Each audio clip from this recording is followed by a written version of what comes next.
मैंने एक बड़े पवित्र नगर के संबंध में कुछ पढ़ा। बड़ा अद्भुत लगा वह पवित्रों में पवित्र नगर। शास्त्र उस नगर की व्याख्या करते हुए थक जाते हैं। वह नगर बहुत पवित्र नगर था।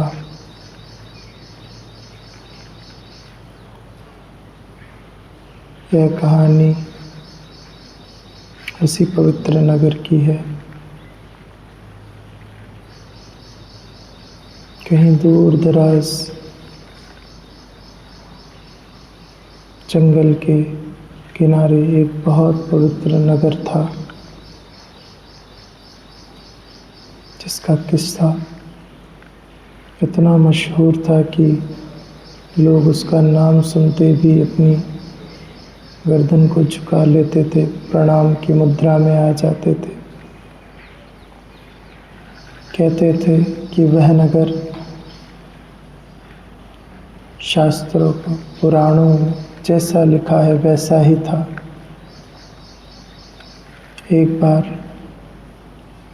एक सज्जन के मन में ये जिज्ञासा हुई कि जा करके उस नगर को देखा जाए। उसने सुबह सुबह सारा भोजन सामान बांधा और वह यात्रा पर निकल गया। 2 दिन की लंबी यात्रा के उपरांत वह उस नगर में पहुंचा और नगर में पहुंचते ही उसे महसूस हुआ कि यही है शायद वह पवित्र नगर जिसका वर्णन करते लोग थकते नहीं हैं। तो उसने किसी से पूछा, क्या यही है वह पवित्र नगर जो शास्त्रों पुराणों में जो लिखा है वैसे ही जीते हैं, जिनकी शास्त्र पुराण भी महिमा मंडन करते हुए नहीं थकते? तो उसने कहा, बिल्कुल यह वही नगर है। वह नगर में प्रवेश करता है और नगर में प्रवेश करते ही आश्चर्य से भर जाता है। वह देखता है कि जितने भी लोग उसे नजर आ रहे हैं, सबका उल्टा हाथ नहीं है और सब लोग उल्टी आंख से अंधे हैं। यानी केवल उनकी सीधी आंख है और सीधा हाथ है।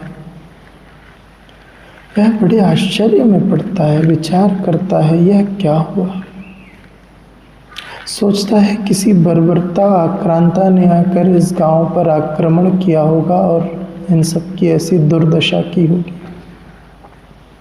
तो उसने किसी बुजुर्ग को बुलाया और पूछा कि कौन आया था इतने पवित्र नगर में और ऐसा कर गया आप सबके साथ।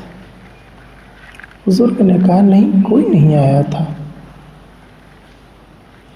तो उस सज्जन ने पूछा कि जब कोई नहीं आया था तो इस गांव के हर पुरुष, हर स्त्री का ऐसा हाल, जिनके एक हाथ नहीं, एक आंख नहीं। तो उस वृद्ध सज्जन ने कहा, उस वृद्ध मनुष्य ने कहा कि लगता है तुम पहली बार यहाँ आए हो। चलो आओ, मैं बताता हूँ सत्य क्या है। वह अपने साथ उसे लेकर के गया मंदिर में, वहाँ का जो प्रमुख मंदिर था। उस मंदिर में एक बहुत पवित्र ग्रंथ रखा था, बहुत पवित्र शास्त्र था वहाँ। उस पवित्र शास्त्र की ओर उसने इशारा किया और कहा, देखते हो वह पवित्र शास्त्र? उस सज्जन ने कहा, हाँ देखता हूँ।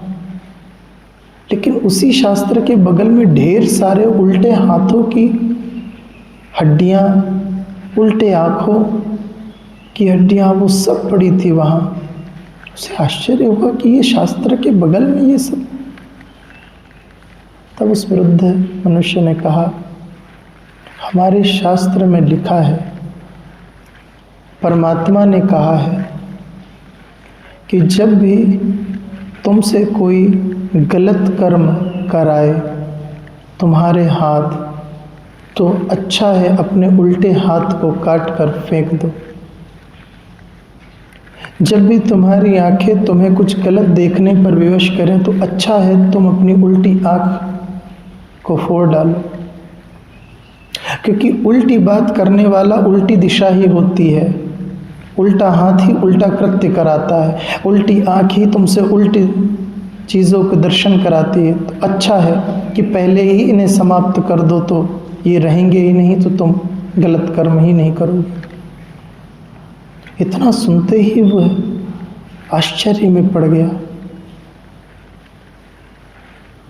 उसने विचार किया और डरते हुए उससे पूछा, क्या इस गांव में कोई भी ऐसा नहीं है जिसकी दोनों हाथ दोनों आंख हो? तो उस वृद्ध ने इशारा करते हुए कहा, हाँ देखते हो वो बच्चों की जो टोली खेल रही है ना, उनको छोड़ करके बाकी सब ऐसे ही है। तो उसने कहा, इन बच्चों के हाथ और आंखें हैं, ऐसा क्यों? तो उस वृद्ध सज्जन ने कहा, अभी इन्होंने शास्त्रों की भाषा पढ़नी नहीं सीखी है, अभी ये पढ़ नहीं सकते हैं शास्त्रों की भाषा को, इसलिए ये बचे हुए हैं। जिस दिन ये पढ़ना सीख जाएंगे ये भी हमारे ही जैसे हो जाएंगे। वह आदमी इतना सुन करके चुपचाप वहाँ से बिना कुछ बोले चला गया और अंत में बस उसने इतना ही विचार किया, अच्छा है बच्चों ने पढ़ना अभी नहीं सीखा, अच्छा है बच्चे जब तक हैं तब तक बचे हुए हैं, जैसे ही ये थोड़े से बड़े होंगे ये सब मिलकर इन्हें भी उसी शास्त्र के अनुसार ढाल देंगे। यही मनुष्यता हो गई है। उन किताबों को ढोए जा रही है, ढोए जा रही है, ढोए जा रही है। इस शास्त्र में क्या लिखा है, उस शास्त्र में क्या लिखा है? यही कबीर कहते हैं, पोथी पढ़ पढ़ जग मुआ, पंडित भया न कोय, ढाई अखर प्रेम का पढ़े सो पंडित होए। इन्हीं पोथी और पुराणों के कारण तो इस मनुष्यता की दुर्गति हुई है। क्या लिखा है वह करने में लग जाता है मनुष्य, क्यों लिखा है वह नहीं सोचता, ये लिखने के पीछे का कारण क्या है वह नहीं सोचता, ये किस उद्देश्य से लिखी गई हैं बातें वह नहीं सोचता। और जो लिखा है तनिक तो विचार करो, तुम भी पढ़ सकते हो, पर तुम किसी और के द्वारा उसे सुनने में रस लेते हो, और जब कोई और कहेगा तो वह अपनी भावना, अपने विचार, अपनी समझ को उसमें मिला कर देगा। यही तो हो रहा है। प्रत्येक धर्म के अपने अपने अलग ग्रंथ हैं, अपने पुराने अपने शास्त्र हैं, और सब के लिए उनके ग्रंथों, उनके शास्त्र ही सर्वोपरि हैं। हिंदुओं के लिए उनके शास्त्र पवित्र, क्रिश्चियंस के लिए उनके शास्त्र पवित्र, मुस्लिम्स के लिए उनके शास्त्र पवित्र,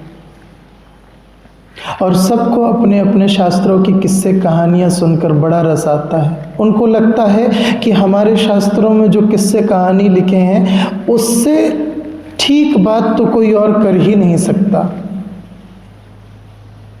तनिक चिंतन करो, रामायण में लिखा है कि हनुमान जी ने जा करके सूर्य को निगल लिया अपनी बाल्यावस्था में। हिंदुओं को कितनी अच्छी लगेगी ये बात सुन करके, कितना अच्छा लगता है कि हाँ ये तो बहुत बड़ी बात है। लेकिन मुस्लिम, ईसाई, अन्य इससे सहमत नहीं होंगे कभी। क्या मूर्खों जैसी बात कर रहे हो? लेकिन वहीं इस्लाम में ये बात लिखी है कुरान में कि पैगंबर मोहम्मद साहब ने चंद्रमा को इशारा किया तो चंद्रमा का आकार बदल गया और उसके 2 टुकड़े कर दिए उन्होंने। और जो आधा चंद्रमा बचा उसकी पूजा चालू हो गई इस्लाम में। उनको ये बात बहुत ठीक लगती है, ये बात एकदम ठीक है, परंतु ये बात एकदम गलत है। ऐसे हिंदुओं का भी ये बात एकदम ठीक है, लेकिन वो बात एकदम गलत है। ईसाई कहते हैं कि जब जीसस यात्रा पर थे तो उन्होंने अपनी छड़ी से समुद्र के बीच में मार्ग बना दिया। उनके लिए ये बात ठीक है, हमारे लिए बड़ी सुनने में खराब लगती है बात, हमारे शास्त्र में नहीं लिखी ना। लेकिन हाँ, हम इस बात को भली भांति हर्ष उल्लास से स्वीकार करते हैं कि राम जी ने धनुष और बाण ताना और समुद्र ने अपने आप को नीचे कर लिया और उनको मार्ग दे दिया, रास्ता बना। ये हमारे शास्त्रों में लिखा है, इसलिए हमारे लिए स्वीकृत है। सबको अपने अपने शास्त्रों के वचन प्रिय, अपनी अपनी मान्यता के वचन प्रिय, अपनी अपनी धारणा के वचन प्रिय हैं। तनिक विचार करो, ये लिखने वाला, ये कहने वाला मनुष्य ही है। मनुष्य की प्रज्ञा कितनी है, मनुष्य का विवेक कितना है जो इन बातों को कह रहा है। और ये बातें बार बार जब भी कोई दूसरा मनुष्य आता है तो वो इंटरप्रेट करके अपनी नई विचारधारा को उसमें थोप देता है, और हम उन्हीं के द्वारा इन बातों को समझ रहे हैं। अपनी प्रज्ञा से, अपने विवेक से नहीं समझ रहे हैं शास्त्रों की बातों को। हाँ, शास्त्र शास्त्राओं के वचन है, जिन्होंने जाना है उन्होंने कहा है। इसका मतलब ये नहीं है कि तुम नहीं जान सकते हो। कबीर जीवित शास्त्र की बात कर रहे हैं। कबीर कह रहे हैं तुम्हारे भीतर भी एक शास्त्र है, उस शास्त्र को जानो। सत्य का शास्त्र, प्रेम का शास्त्र, करुणा का शास्त्र। इन बाहर की पोथी और पुराणों में अटकोगे तो पंडित बनकर रह जाओगे, ज्ञानी नहीं बन पाओगे। ज्ञान का प्रकाश तुम्हारे भीतर कभी नहीं आएगा। पंडित पकड़ता है चीज़ों को, काजी, मौलवी, पादरी ये पकड़ लेते हैं चीज़ों को। बस जितना लिखा है बस यही, लकीर के फकीर, जितना लिखा है बस वैसे ही रहना, एक भी कदम ऊपर नीचे। 3 बार आहुति करनी है, चौथी बार नहीं करनी है, बस 3 अंत हो गया। 108 बार ही नाम जप करना है, 108 बार ही मंत्रोच्चारण करना है, 108 बार ही करना, उससे ज़्यादा नहीं, 109 नहीं होना चाहिए, क्योंकि हमारे शास्त्र में लिखा है। थोड़ा विवेक का प्रयोग करो, थोड़ा अपनी चेतना को उठाओ, थोड़ा अपनी दृष्टि से देखना चालू करो, नहीं तो संपूर्ण मनुष्यता की हालत ठीक उसी पवित्र धार्मिक नगर जैसी हो जाएगी, जहाँ उस शास्त्र को पढ़ करके सब ने अपने उल्टे हाथ और उल्टी आँख को फोड़ लिया, और एक आँख से अंधे और एक हाथ से अपंग हो गए। इन्हीं बातों को समझना है। उधार के आवरणों में नहीं जीना है, उधार की ढोंग, उधार की चीज़ों में नहीं रहना है।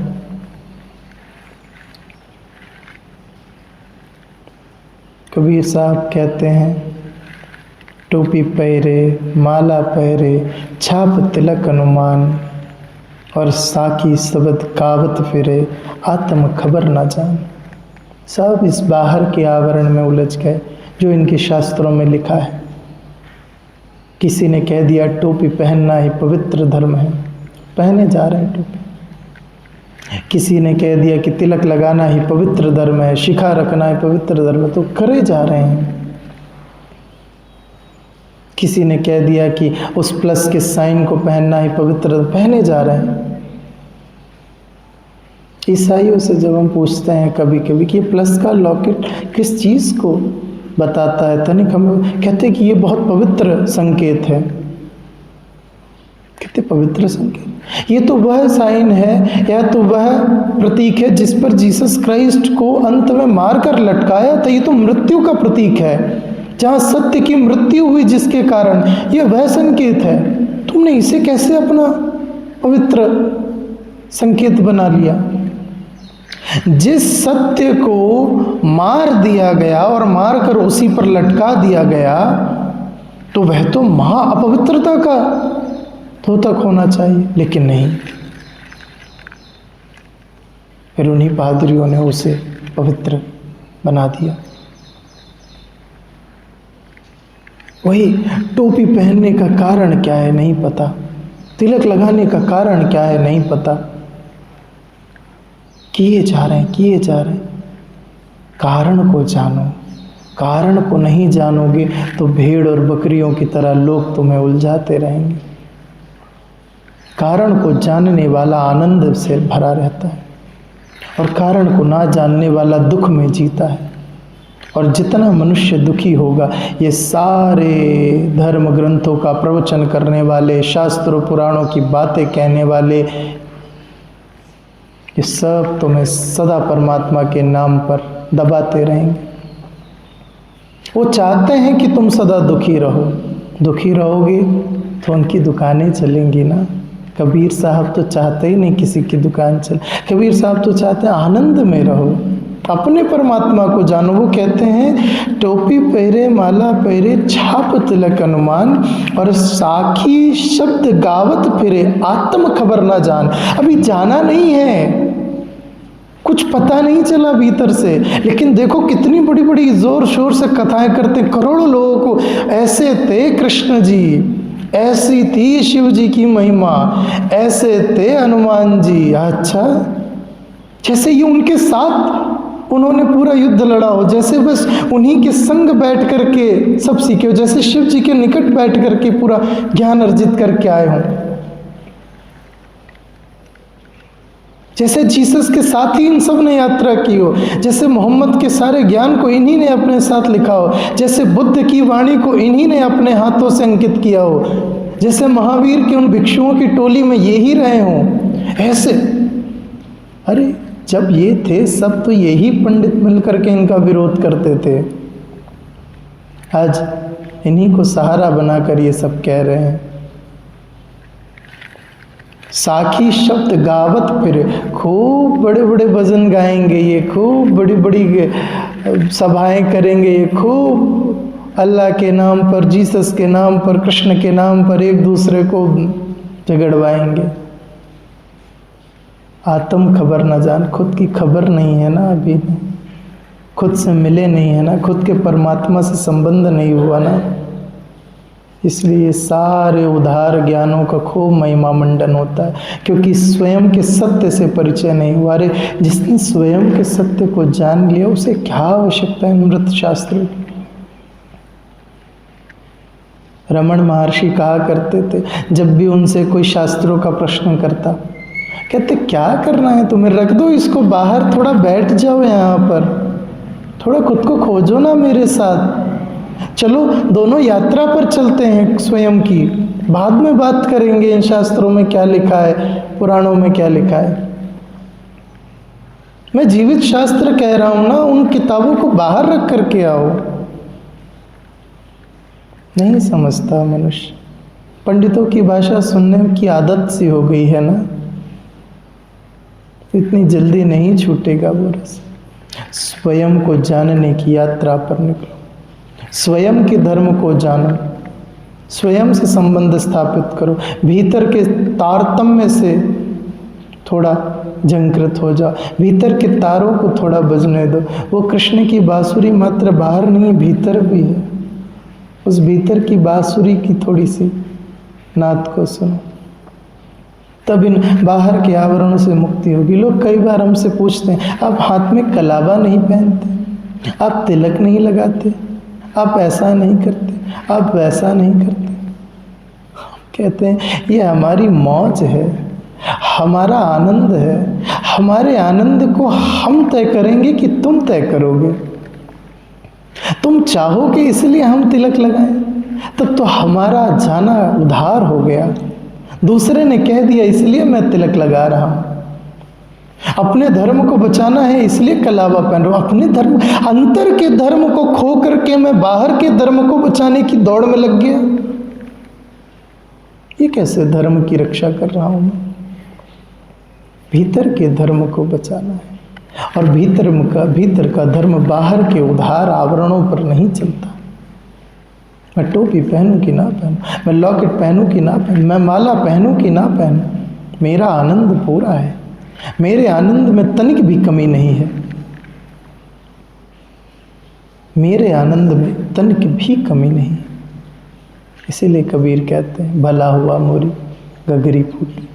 जिस दिन ये बाहर के आवरण की गगरी फूटेगी, उसी दिन आनंद की वर्षा हो जाएगी, भीग जाओगे उसी दिन। इसीलिए शास्त्रों और पुराणों को पढ़ो, लेकिन अपनी दृष्टि अपने विवेक से देखो, दूसरे के आँखों से नहीं, वरना तुम दूसरे की आंखों से देखकर सदा दूसरे को हीन और दूसरे से स्वयं को श्रेष्ठ बताने में ही लगे रहोगे और सत्य से कभी संबंध स्थापित नहीं हो पाए। आत्म खबर ना जान, बिना अपने आप की खबर जाने जो भी करेगा वह भटकेगा और दूसरे को भी भटकाएगा। इसलिए सावधान रहना इनसे, अपने सत्य को जानना और स्वयं के सत्य को जानने के लिए भीतर जाना, ध्यान में जाना है, स्वयं के स्मरण में प्रवेश करना है, ना कि दूसरों के मुख से कहे हुए कि तुम आत्मा हो, तुम ब्रह्म हो, तुम ये हो और तुम वो हो, उनकी बातों को सुनकर उलझ जाना, फंस जाना, मत फंसना। ये भी सब जैसे कांटे पर आटा लगाते हैं और एक दूसरे की मछली को फंसाते हैं, बस वैसा ही है। जब तक स्वयं के सत्य को ना जान लेना तब तक नहीं रुकना। अभी के लिए इतना पर्याप्त।